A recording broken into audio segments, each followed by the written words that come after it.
Good morning, class 6. Let us start it. Chapter 29, District Administration. Learn more in this chapter.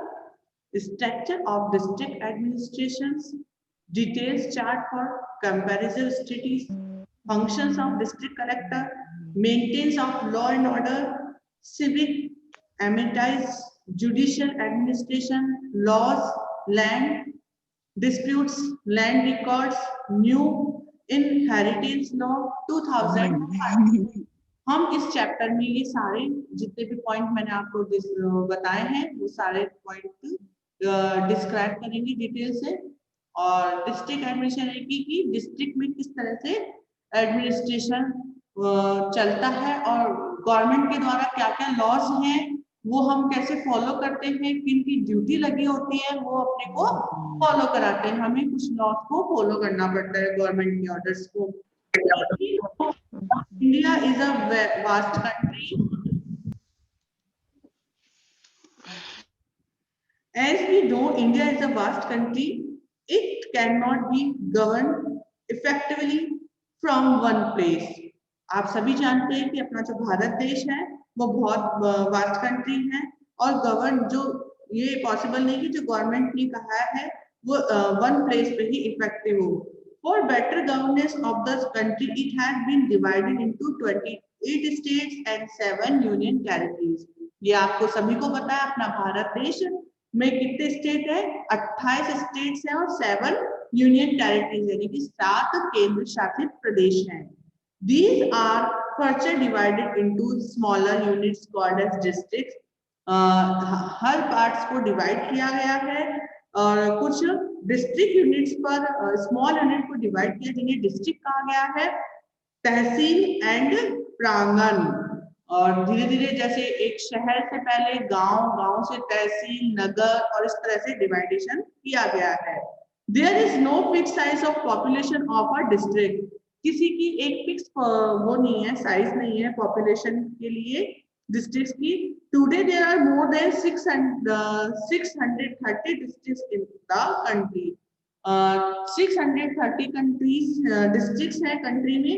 Structures of district administration. अब structure क्या है district administration का? Structure समझेंगे अपन। A district is the most important unit of administration. एक जो district होती है वो बहुत मोस्ट इंपॉर्टेंट यूनिट है एडमिनिस्ट्रेशन की। Each district has the following officers working for the welfare of the citizens. सारे जितने भी ऑफिसर्स हैं वो अपना कार्य करते हैं ताकि सभी लोगों को, सिटीजन्स को सारी चीजें प्रोवाइड हो सके, उनको जितने भी उनके लिए जो चीजें मतलब प्रोवाइड होनी चाहिए उनके लिए एसेंशियल है वो सब चीज प्रोवाइड हो सके। द डिस्ट्रिक्ट कलेक्टर, आप सभी जानते हैं डिस्ट्रिक्ट में कलेक्टर होता है, select from the Indian administration service, IAS होता है वो। और the district collector duties to collect revenue and manage the administration of the district. उसकी क्या ड्यूटी होती है कलेक्टर की कि वो जितने भी डिस्ट्रिक्ट के रेवेन्यू हैं, मतलब कि टैक्स होते हैं, मैनेज द एडमिनिस्ट्रेशन, जितने भी गांव है, तहसील है या नगर पंचायत है, इन सबसे क्या उनको सबको मतलब जो एडमिनिस्ट्रेशन है उसको अच्छे तरह से मैनेज करके रखता है और उसके पास में सारी कमांड होती है कलेक्टर के पास में और कलेक्टर इन चीजों को देखभाल करता है। उनके लिए अलग अलग ऑफिसर अपॉइंट किए जाते हैं और वो उनसे उनकी सारी जानकारी लेता है। उनकी रोज की मतलब रोज की जो इंफॉर्मेशन है वो कलेक्टर कलेक्ट करता है। यदि कहीं पर कोई उसको लगता है कि कोई कमी है तो वो खुद जाके उस चीज को फॉलो करता है और वो वहां पर जो भी वर्क होता है इनकम्प्लीट वो कंप्लीट करवाने का काम भी कलेक्टर का होता है। The collector also supervise the work of Panchayati Raj institution. Collector का एक वर्क है पंचायती राज, जो आपने पहले भी समझाया था, अपना चैप्टर आया था पंचायत राज सिस्टम का, उसमें भी वो ड्यूटी होती है उसकी, वो देखता है for the management of revenues, management of revenue, it's collection, वो उसका कलेक्ट करता है। मेजरमेंट ऑफ लैंड, जितनी भी भूमि है, गांव की भूमि है, शहर की है या कहीं की, उनका नाप जोख करते हैं। वो अलग डिपार्टमेंट का पटवारी होते हैं वो करते हैं, परंतु काम कौन करवाता है? कलेक्टर करवाता है। Measurement of land and produce maintaining records and other necessary function, इसके अलावा जितने भी रिकॉर्ड्स होते हैं उनको मेंटेन करना और जो इम्पोर्टेंट नेसेसरी फंक्शंस हैं वो करना। The tahsildar is appointed to manage the tahsil, और तहसील का जो काम होता है उसके लिए तहसीलदार को अपॉइंट किया जाता है। तहसीलदार is appointed to manage the tehsil at the village level. It is a patwari और Lokpal who measure land and maintain records। मैंने आपको बताया था कि जो भूमि का नाप जोख है, खेती की भूमि है या कोई शहरी क्षेत्र की भूमि है, उन सब का जो नाप जोख का काम होता है वो पटवारी को अपॉइंट किया था। पटवारी सब चीजों का काम करता है। इसके अलावा पटवारी के अलावा लेखपाल को भी, लोकपाल को भी नियुक्त किया जाता है। फिर आता है सुपरिटेंडेंट ऑफ पुलिस, यानी कि एसपी, वह अपने शहर में एसपी होता है, सुपरिटेंडेंट पुलिस कहते हैं जिसे, from the Indian police service. ये भी आईपीएस होता है, ये आईपीएस होता है, और जो कलेक्टर होता है वो आईएएस होता है। Maintenance the law and order of the district, और जो एसपी होता है वो डिस्ट्रिक्ट की कानून व्यवस्था को बनाए रखता है। The deputy conservator of forest select from the Indian forest service. इसके अलावा आईएफएस से भी डिप्टी कंजर्वेटर नियुक्त होता है। Manage the environment, forest, wild life and the district. उसका क्या काम होता है? जितने भी जंगली जीव जंतु है या जंगल से संबंधित फॉरेस्ट ऑफिसर होता है, फॉरेस्ट ऑफिसर इस चीज का ध्यान रखता है, एनवायरमेंट का, पर्यावरण से संबंधित। देखो एक चार्ट है आपकी बुक में, स्टेट गवर्नमेंट, डिस्ट्रिक्ट, फिर कलेक्टर, कलेक्टर से एडमिनिस्ट्रेशन सर्विस, एडमिनिस्ट्रेशन सर्विस में आएगा तहसीलदार, नायब तहसीलदार, कानून गो, पटवारी, लेखपाल। फिर लॉ एंड ऑर्डर में एसपी, एसपी के नीचे इंस्पेक्टर्स। फिर पब्लिक वर्क्स है, वो एग्जीक्यूटिव इंजीनियर करते हैं। एजुकेशन में डीईओ लगता है, डिस्ट्रिक्ट एजुकेशन ऑफिसर होता है वो। हेल्थ में चीफ मेडिकल ऑफिसर होता है, सीएमएचओ कहते हैं उसे, डिस्ट्रिक्ट सिविल सर्जन होता है। फिर जस्टिस में डिस्ट्रिक्ट जज, एडिशनल जज और मुंसिफ होता है। मैं आपको समझाती हूँ ये चार्ट एक बार, आप ब्लैक बोर्ड पे देखेंगे। सभी सबने अपने कैमरे कैसे ऑफ कर लिए?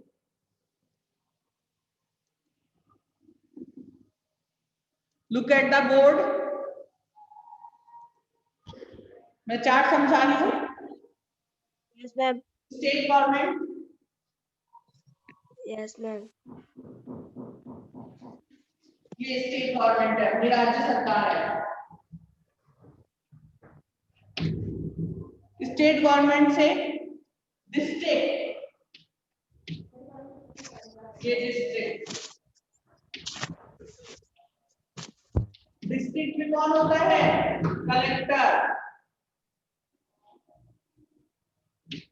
कलेक्टर जो कि yes ma'am. Yes ma'am, collector. बीच में कोई नहीं बोलेगा।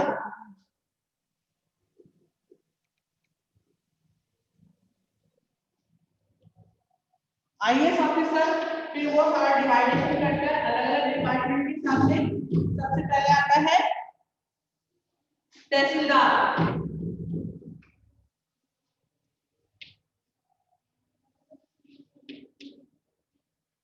तहसीलदार के नीचे नायब तहसीलदार,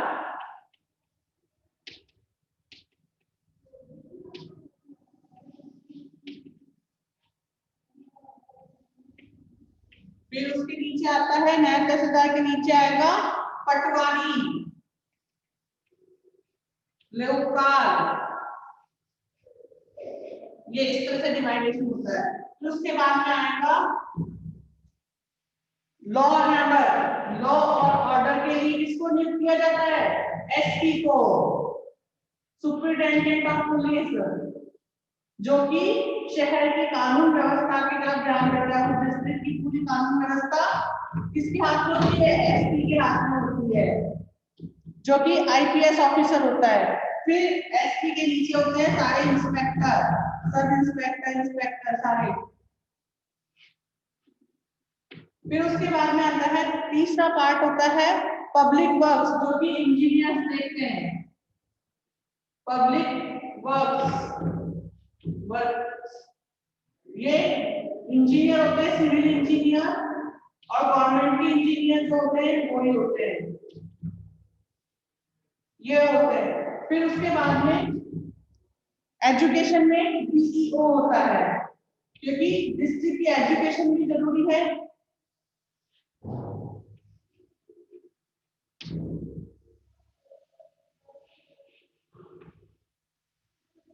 एजुकेशन के लिए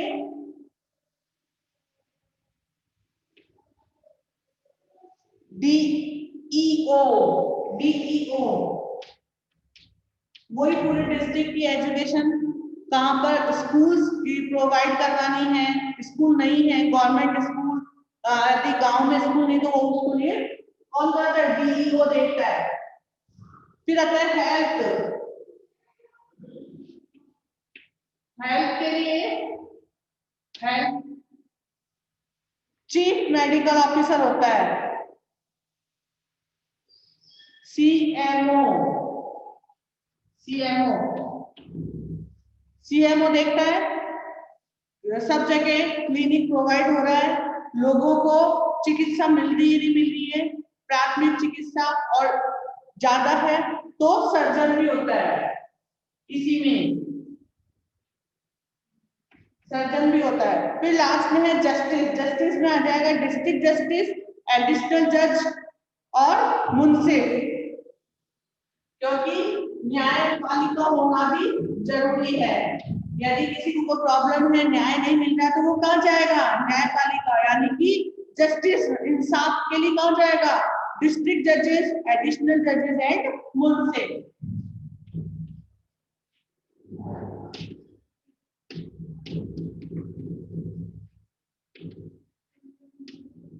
मुंसिफ, ये मेन चार्ट है। ये चार्ट समझ में आ गया तो आपको पूरी एडमिनिस्ट्रेशन सर्विस, सारी जो एडमिनिस्ट्रेशन सिस्टम है, डिस्ट्रिक्ट एडमिनिस्ट्रेशन है, वो आराम से इजीली समझ में आ जाएगा। आपको ये चार्ट अच्छे से ध्यान रखना है बेटा। Ma'am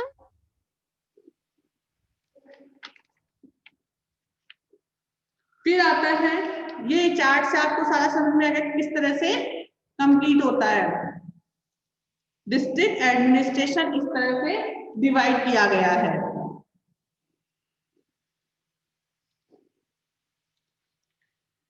All of them have administrative staff to help in the management and functioning of the district, maintaining hospitals, educational institutions, roads, highways, and many other categories of civic amenities are some of the key aspects of the work of the district authorities. District authorities mean roads, highway, maintaining hospital, educational institutions, ये सब उनका भी ये वाले work भी ये देखता है। फंक्शंस ऑफ डिस्ट्रिक्ट कलेक्टर, अब कलेक्टर के क्या कार्य हैं, which can broadly be placed under the following heads. Maintenance of law and order, सबसे मेन है कि कानून न्याय व्यवस्था, जो भी लॉ एंड ऑर्डर है वो मेंटेन करता है। मेंटेनेंस ऑफ लैंड रिकॉर्ड्स, जितने भी लैंड से संबंधित रिकॉर्ड्स हैं। Realisation of land revenues, realisation, उनको रिलीज करता है लैंड रेवेन्यू को, क्योंकि उनसे वो क्या करता है, चार्ज करता है, वो जितने भी टैक्स है उनको चार्ज करता है। Civics amenities and public services, general development of the district and coordination of work at different levels, अलग अलग लेवल्स पर अलग अलग वर्क का ध्यान कलेक्टर को ही रखना होता है। सुपरविजन ऑफ द पंचायती राज, और पंचायती राज का जो सिस्टम है उसको भी वो सुपरवाइज करता है। Environment, forest and wild life in the district, maintenance of law and order, किस तरह से मेंटेन करता है लॉ एंड ऑर्डर का, with the help of police, किसकी हेल्प से, पुलिस की हेल्प से होता है ये। The most important duty of the collector is the maintain law and order on the district, ये सबसे मेन वर्क होता है कलेक्टर का कि वो वहां की पुलिस की हेल्प से मेंटेन करता है लॉ एंड ऑर्डर को डिस्ट्रिक्ट की। In this task he is help by several other officer, इसके लिए उनको अदर ऑफिसर्स की हेल्प लेनी पड़ती है। Who is the highest police officer in a district, the superintendent of police, यानी कि एसपी। एसपी की हेल्प के बिना वो वर्क नहीं कर पाता है, तो एसपी भी उसके बराबर वर्क करवाते हैं, उनको हेल्प करवाते हैं। These include डिप्टी सुपरिटेंडेंट, उसके बाद में डीएसपी होता है, एसपी के बाद में डीएसपी, डीएसपी के बाद में सब इंस्पेक्टर, एसआई, और सब इंस्पेक्टर के बाद में सबसे पहले एसपी, फिर डीएसपी, डीएसपी के बाद में एसआई, फिर एसएचओ जो कि स्टेशन हाउस ऑफिसर्स होता है, who are in charge of police station. Police station में ये सबका अपना अपना एक अलग सब इंचार्ज होते हैं और अपना अपना इनका अलग डिवाइडेशन होता है। There are also 100 of police constable, इसके अलावा 100 ऑफ पुलिस कांस्टेबल्स होते हैं, who are always ready to carry out of their orders। वो हमेशा रेडी रहते हैं किसी भी ऑर्डर को फॉलो करने के लिए। Their function is to maintain law and order in their respective areas। और वो रिस्पेक्टिव एरिया जितने भी हैं उनको सबको सारे जो मेंटेन करना होता है लॉ एंड ऑर्डर को, उनमें अपना पूरा वो रिस्पेक्टिव एरियाज को फॉलो करते हैं, फंक्शंस करते हैं, अपने जितने भी कार्य हम उनको कंप्लीट करते हैं। Jail, there is a jail in a very in every district where criminals, law breakers are kept in prison. Jail होती है वहां पर, हर एक डिस्ट्रिक्ट की एक जेल होती है, वहां पर जितने भी क्रिमिनल्स होते हैं, जो कानून को तोड़ने वाले होते हैं, कैदी होते हैं, उनको वहां पर रखा जाता है। जो चोरी करने वाले जितने भी मतलब जो कानून के खिलाफ जाते हैं, कानून को तोड़ते हैं, उनको सबको जेल में डाला जाता है। The highest officer who looks after the administration of jail is called a jailer. और जो जेल का जितने भी एडमिनिस्ट्रेशन को संभालता है, उसको जो हाईएस्ट ऑफिसर से ऊंचा अफसर होता है उसको जेलर कहते हैं। There is a deputy jailer, इसके अलावा डेप्यूटी जेलर होता है जो कि उसकी हेल्प करता है। The district collector visit the jail of and on the check its proper functioning. और कलेक्टर वहां पे जाकर मतलब उसका जो फिक्स है कि टाइम में मंथ में देखूंगा, वीक में देखूंगा, या कोई डे फिक्स कर रखा वो जाकर देखता है। No, every step being taken to reform the criminals and make them good citizens. They are taught useful skill like weaving, tailoring, carpentry, it's etc. इसके अलावा जो वहाँ पे कैदी रहते हैं उनके लिए कई कार्य होते हैं। क्रिमिनल्स क्या करते हैं, अच्छे नागरिक बनने की कोशिश करते हैं, इसके लिए उनको अलग अलग कामों में लगाया जाता है। कोई सिलाई का काम करते हैं, कोई कारपेंटरी का काम करते हैं, कोई वीविंग यानी कि कपड़े से रिलेटेड कोई सिलाई बुनाई का काम भी उनके लिए किया जाता है। So that they can earn their living day when they come out of jail and become good citizen। men and women are kept in separate jail। men के लिए अलग जेल होती है और women के लिए अलग जेल होती है। उनके लिए सबके लिए बराबर सेपरेशन होता है, एक जगह नहीं रखते इन लोगों को। Land records and realization of land revenue, the collection of land revenue is another important function of the district administration। जो भूमि कर होते हैं, भूमि से भूलेख होते हैं या उनसे रिलेटेड कोई भी होते हैं रिकॉर्ड, उनका भी एक इम्पोर्टेंट फंक्शन होता है डिस्ट्रिक्ट एडमिनिस्ट्रेशन में। In the maintenance of land record and realisation of land revenue he is helped by 7 other officer like the tahsildar. ये सब कौन काम करता है, तहसीलदार, नायब तहसीलदार और पटवारी और लोकपाल, ये इनको नियुक्त किए जाते हैं। Thank you. I hope understand your chapter. To be continued this chapter next class.